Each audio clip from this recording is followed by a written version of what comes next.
l'administration, le Hamas, et paye les salaires avec l'accord d'Israël pour éviter que cette cocotte minute, parce que la bande de Gaza, c'est une cocotte minute. 80% vide de l'aide internationale. Absolument. Donc c'est une véritable cocotte minute. Et Israël, finalement, se satisfait tout à fait de ce soutien du Qatar, qui va donner 30 millions par mois pour faire vivre et pour éviter que ça n'explose plus que ça. Et donc ça démontre cette espèce de cynisme quand même de la communauté internationale, qui plutôt que de se dire quels sont les moyens de régler cette question et de permettre à une économie de vivre, je rappelle que l'Union européenne a payé 3 fois de suite l'aéroport de Gaza, qui systématiquement a été détruit lors des opérations menées par Israël. Donc on est dans une situation complètement folle, cynique, hypocrite au dernier degré, où on se satisfait que le Qatar, qui soutient le Hamas, et bien effectivement, mais le fait avec l'accord et l'autorisation des Israéliens. Le Qatar va négocier les otages aussi.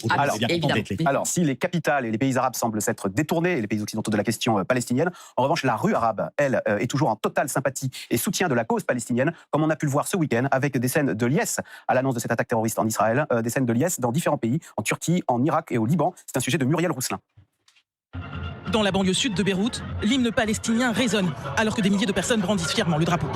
Un peu plus loin, c'est avec des klaxons que ces partisans du Hezbollah célèbrent pour eux un jour historique, l'opération palestinienne en Israël.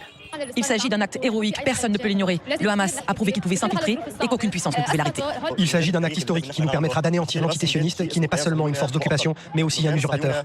Au Yémen, c'est une marée humaine qui scande des slogans pour célébrer l'attaque surprise du Hamas contre Israël. Le peuple yéménite célèbre avec une grande joie cette victoire importante, la victoire de la tempête d'Al-Aqsa, qui est sans précédent et attendue depuis longtemps. Devant la mosquée de Fatih en Turquie, les manifestants viennent de participer à une marche pour le Fatah. Sur cette pancarte, on peut lire « Salutations au Hamas, continuez la résistance ». Dans plusieurs pays arabes, comme ici en Irak, des drapeaux israéliens sont brûlés. Tous souhaitent la victoire du Hamas.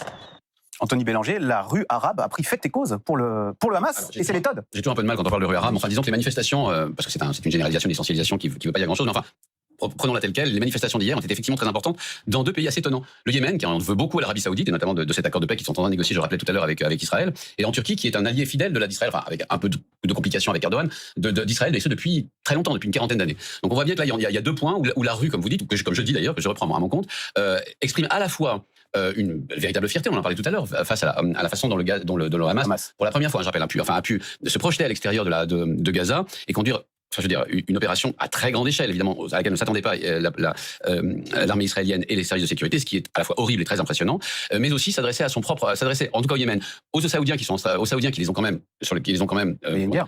Oui, enfin, qui ont quand même fait la guerre avec eux pendant 5 ou 6 ans, enfin même plus que ça, et qui ont quasiment détruit toute infrastructure au Yémen, et pour la Turquie, parce que cette alliance avec Israël, qui est une alliance des élites, qui est une alliance de gouvernement, qui est une alliance militaire, ne plaît pas à tout le monde. Agnès Levallois, est-ce que Israël, on a l'impression, s'est radicalisé en politique intérieure, mais avait une politique de la main tendue et de normalisation de ses relations à l'international.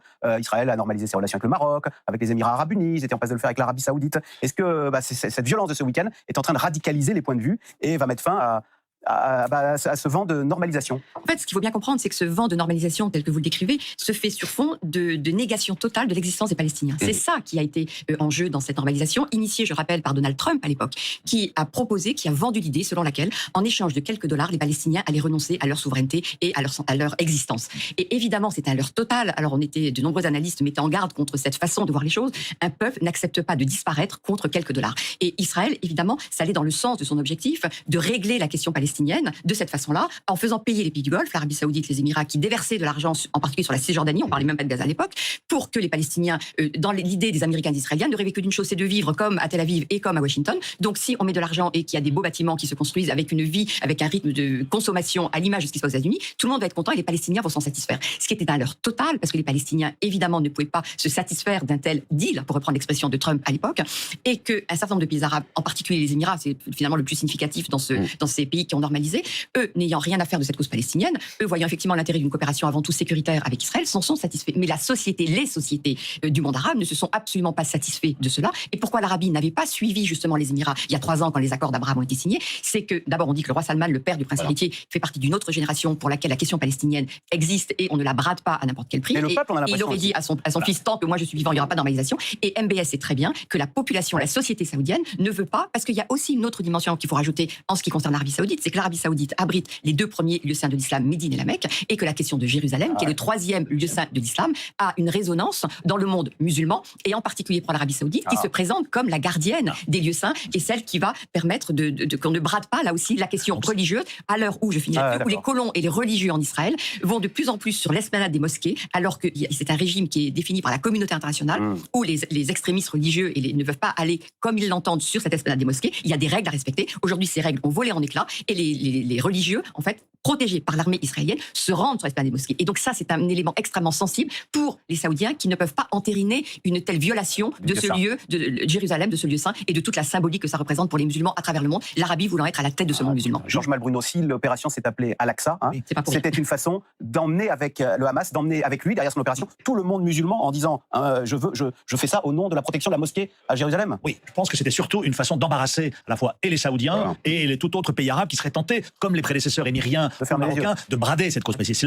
C'est un rappel à l'ordre de la rue arabe, parce qu'il ne faut pas surestimer, mais quand même de ce sentiment de solidarité à l'égard des Palestiniens exprimé par certains pans de la société saoudienne et autres arabes à leurs dirigeants, dire attention, on ne peut quand même pas aller trop loin. Et c'est ce qui explique la réaction extrêmement embarrassée de l'Arabie Saoudite aux grandes dames d'Israël, qui a plutôt condamné, qui a parlé des forces d'occupation israéliennes. Et donc, effectivement, il y a ça. Et puis, je crois qu'aussi derrière tout ça, quand même, il y a... D'ailleurs, l'Iran l'avait très bien dit, il y a une volonté iranienne justement de contrer ce rapprochement saoudo-israélien qui serait quand même embêtant pour l'Iran, surtout s'il est assez profond et si le contenu de cette normalisation implique des volets sécuritaires. Et donc, voilà, donc c'est un rappel, un triste rappel aux réalités quand même d'un conflit israélo-palestinien qui avait été oublié, y compris par les dirigeants arabes, oublié par Israël parce qu'évidemment n'avait pas à payer le prix en termes de concessions aux Palestiniens et à la communauté internationale. Et le danger, c'est que ces pays arabes qui avaient délaissé la cause palestinienne au profit de l'Iran, aujourd'hui se disent non, c'est pas possible que la cause palestinienne, les Arabes, soient défendus par qui vont être défendus, qui va négocier? La Turquie, qui est amie du Hamas, et par l'Iran. Et donc là, aujourd'hui, on se dit, on va peut-être réinvestir quand même ce dossier qu'on avait laissé tomber pour éviter que d'être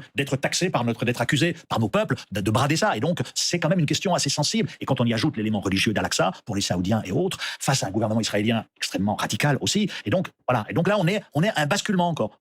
On n'est plus dans l'apathie, on est aujourd'hui revenu un peu avec un élément qui est quand même à prendre en compte, c'est que pendant 30 ans à Oslo, la priorité c'était la négociation avec Israël, va nous permettre de faire la paix. Et les Arabes, ils sont prêts, les sociétés arabes, les jeunes Saoudiens, ils sont prêts, faut pas se leurrer. Mais à côté de ça, il faut quand même qu'il y ait quelque chose sur le dossier palestinien. Les négociations ont échoué, Oslo a échoué, radicalement, on n'en parle plus. Aujourd'hui, ce qui s'est passé ces derniers jours, c'est une validation de la lutte armée. Ça, c'est quand même très dangereux. Donc on revient, si vous voulez, aux années 60, 70, où vous aviez les organisations palestiniennes, y compris Arafat, qui disaient on va récupérer par la lutte armée, même si ensuite il a négocié. Mais d'autres. Donc c'est une radicalisation du discours et qui est validée par les faits sur le terrain. Et ça, c'est dangereux. La lutte armée jusqu'où? Alors, qui peut s'impliquer là-dedans? Alors, vous évoquiez le Hezbollah, soutenu par l'Iran, qui prendrait en sandwich Israël, qui serait attaqué par le Sud et menacé par le Nord. C'est exactement ce que pense en fait une partie des commentateurs ce matin, qui disent qu'en fait ces fameuses négociations à Beyrouth ou avec le Liban ont été faites en partie pour coordonner la réponse du Hezbollah d'une part, qui se trouve aux frontières nord d'Israël, aux frontières sud d'Israël, nord d'Israël, et le Gaza qui est aux frontières sud, j'ai un peu près avec le nord et le sud. Ce que vous disiez que le Hezbollah avait lancé de manière symbolique quelques missiles guidés, quelques missiles guidés pour bien montrer ce dont ils sont capables, et quelques comment dire, ils sont made in Iran, ils viennent tous d'Iran, c'est... Oui, vous savez, entre la Syrie où il y a peut-être des possibilités de construire des armements, en voilà, et de les exporter par route jusqu'à Beyrouth, et l'Iran qui a une expertise que personne ne lui contestera sur les armements. Vous avez qu'à regarder les drones Shahid en Ukraine en ce moment. Il y a là, depuis 2006, l'occasion d'avoir construit une véritable armée secondaire. Parce que je rappelle quand même qu'il y a une armée libanaise. Donc, ce qui est vrai, c'est que le jeu d'équilibre qu'il va falloir jouer qu'il va falloir mettre en place côté israélien, c'est à la fois de taper dur et fort sur le Hamas parce que il faut toujours répliquer, il faut faire quelque chose, il faut bouger. Ça a toujours répliqué aux campagnes du Hamas, et souvent en multipliant par 10 le nombre de victimes côté Hamas, côté Gaza. Et d'un autre côté, il ne faut pas trop non plus aller friser la moustache du tigre et du Hezbollah, parce que là, deux fronts, je ne dis pas qu'Israël n'en serait pas capable. N'oublions pas qu'ils ont quand même l'armée la plus puissante, et pour le coup, pour de vrai, l'armée la plus puissante du Moyen-Orient, ils seraient parfaitement capables de tenir sur deux fronts, d'autant qu'en plus, c'est pas non plus un très grand pays, il y a moyen de faire, mais les dégâts seraient importants. Et la solidarité internationale serait éprouvée, effectivement. Alors, en attendant, les chefs d'État, y compris dans les pays arabes, appellent au calme, à commencer par Erdogan, qui veut croire, alors même si vous me disiez tout à l'heure que c'était un vœu pieux, qui appelle à la création de 2 États pour garantir la paix entre les Palestiniens et les Israéliens. On écoute Erdogan. Il faut absolument aborder la solution à 2 États avec la création d'un État palestinien indépendant et géographiquement intégré, ainsi que Jérusalem pour capitale. Agnès Levallois, qu'est-ce qui s'est passé pour que depuis cette fameuse poignée de main en 93, entre Arafat, le Palestinien, et Yitzhak Rabin, l'Israélien, eh bien qu'on en soit aujourd'hui à la seule solution, c'est confirmé maintenant, c'est les armes. Vous savez, je vais vous rappeler une phrase de Shamir, qui était Premier ministre au moment des premières négociations de la fameuse conférence de Madrid, qui avait initié ce processus qui a conduit aux accords d'Oslo. Shamir avait dit « On fera tellement traîner les négociations qu'il n'y aura jamais d'accord de paix ». Je crois qu'Israël n'a jamais véritablement voulu une solution à 2 États, et que le drame, pour moi, le vice de ces accords d'Oslo de 93, c'est qu'il n'y a eu aucun mécanisme de contrôle pour éviter que la situation n'évolue sur le terrain pendant les 5 ans de la période intérimaire, au cours de laquelle toutes les questions devaient être réglées par les négociateurs israéliens, palestiniens et arabes d'une façon générale. Et c'est-à-dire que pendant ces 5 ans de négociations, la colonisation s'est amplifiée dans des proportions considérables, avec le sentiment des Israéliens qu'il fallait absolument que la politique de fait accompli soit de plus en plus importante pour gêner un accord, et que de chaque côté, parce que je rappelle quand même que Rabin a été tué par un extrémiste juif qui était contre cet accord de paix, et d'un parti politique qui a été ensuite interdit et qui est maintenant au pouvoir en Israël, et que de côté palestinien, il y a eu aussi des forces palestiniennes qui étaient opposées à cette poignée de main qui a été la poignée de main d'Arafat avec Rabin. Donc se sont combinés dans chaque société des opposants à cet accord, et avec pour moi vraiment le point central de cela, c'est cette absence de mécanisme de contrôle qui a fait que la situation sur le terrain n'a fait qu'empirer, avec un sentiment chez les Palestiniens très vite qu'il y avait un leurre dans cette négociation, puisque sur le papier tout devait permettre à la création de cet État, mais que dans les faits, finalement, il n'y avait pas d'État possible si la colonisation se renforçait, puisque vous avez aujourd'hui un territoire qui est un gruyère total, où il n'y a aucune continuité territoriale permettant l'établissement de 2 États, un État palestinien à côté d'un État israélien. Il y a aussi l'hubris d'Israël, d'une certaine façon, parce que c'est vrai qu'en fait, Israël est relativement protégé des attentats terroristes qu'on peut avoir lieu, par exemple, pour la deuxième intifada, la construction du mur qui a enfermé la Cisjordanie, évidemment Gaza, qui est aujourd'hui une prison à ciel ouvert, je reprends l'expression que vous citiez, que d'ailleurs tout le monde reprend,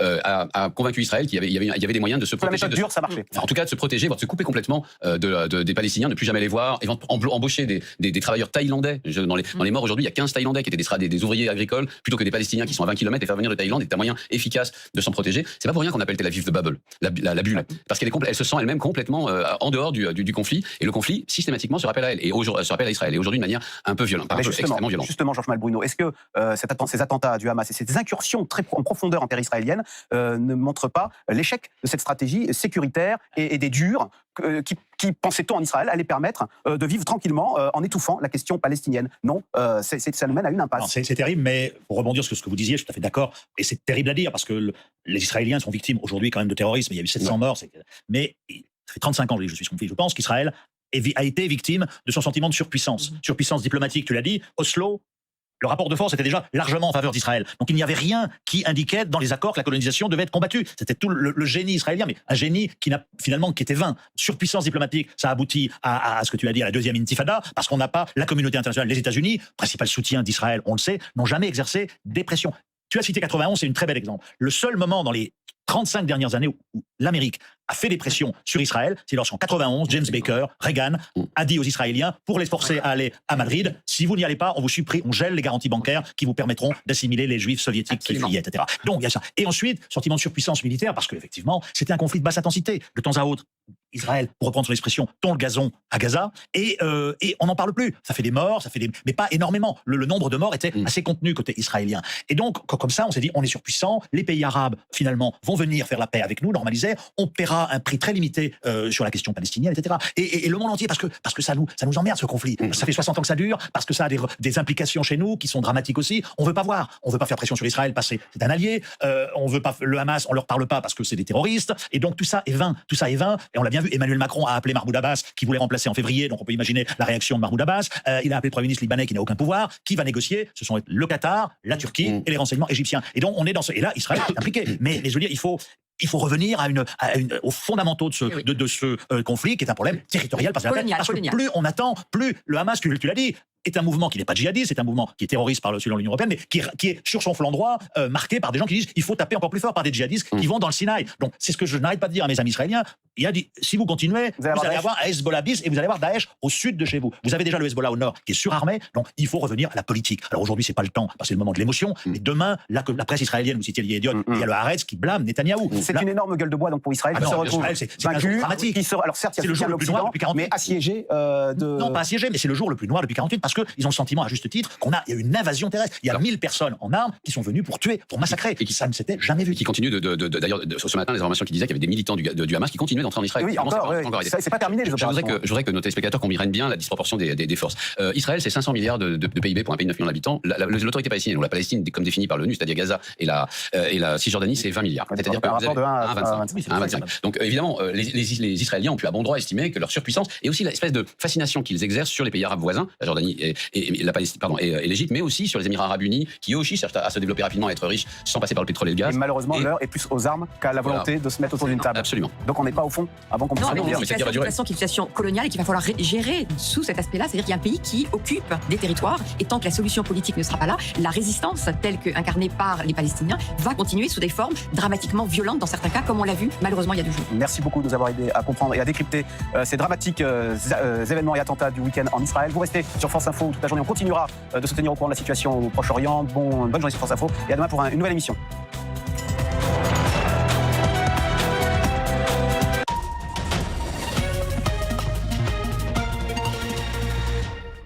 Bonjour, ravi de vous retrouver pour votre journal des Outre-mer. Et voici l'image du jour. Le décollage réussi de la mission VV-23. Depuis le centre spatial guyanais de Kourou, le lanceur Vega s'était lancé dans la nuit de l'unique port spatial de l'Europe après un report vendredi. À son bord, 12 satellites pour le 3e et dernier tir de l'année. Une marée rose a déferlé hier à Bémao contre le cancer du sein. 2500 personnes ont participé au foulée du ruban rose. Objectif, sensibiliser au dépistage du cancer du sein et récolter des dons dans le cadre d'Octobre Rose. Alexandre Houda et Bruno Pensio-Villon. Nous sommes à quelques minutes du coup d'envoi de la course. Et quoi de mieux qu'un échauffement collectif pour motiver les troupes? Sur le rythme de la soca, plusieurs centaines de participants reproduisent les mouvements de l'instructeur le sourire aux lèvres. Un véritable symbole de la bonne humeur qui règne sur ce parc d'activités de Jarry.